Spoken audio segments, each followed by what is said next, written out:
There is one ironclad rule in the world of SpongeBob. No matter how much chaos befalls Bikini Bottom, everything always returns to normal in the next episode. The characters don't grow up, they don't leave, and they certainly don't die. That's the beauty of it. But one day this rule was broken. There are characters in this show who died at attention. They are still smiling, flashing in the background, but they no longer live.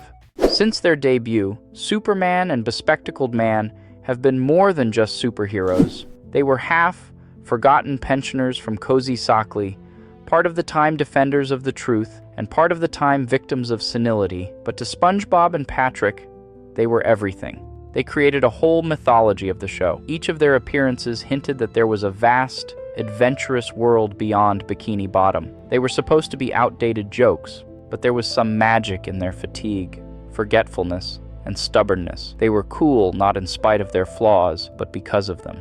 But the magic of these characters was impossible without two TV legends, Ernest Borgnine and Tim Conway. Imagine, actors with huge baggage who agreed to voice a stupid cartoon about an underwater sponge. Borgnine brought a wild, chaotic charm to See Superman, where every phrase was both an order and a mistake. Conway was the perfect sidekick, smooth, tired, annoyed. Together they created a parodic and at the same time unforgettable duet. But time is taking its toll. In 2012, Ernest Borgnine passed away, shortly before recording his last line for the series. His farewell speech about the true face of crime was an unexpectedly powerful final chord. After that, the voices stopped. Tim Conway, out of respect for his partner, also stepped away from the role. The show didn't re-sound the characters, and it was the right decision. But since then, Superman of the Sea and Bespectacled have been frozen in a strange limbo. They are there, but they are not. SpongeBob and Patrick find their idol, Hoops, and he, an aged, forgotten pensioner. The scenario repeats itself one by one. The hero of the past, the house museum, the return of the old enemy. Does that sound familiar? This is the same path of our two superheroes, but completed in one episode. Why did Hoops get a full-fledged farewell story, but not the legends that inspired him?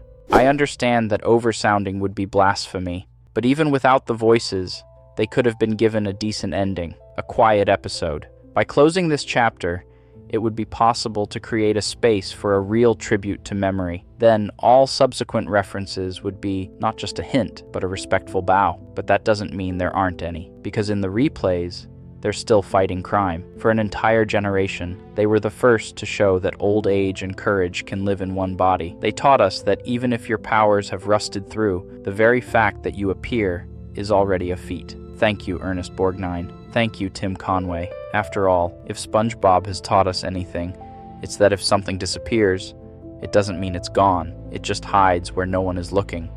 Thanks a lot for watching. Don't forget to like and subscribe. We will have even more desire to make such videos. Good luck, friend.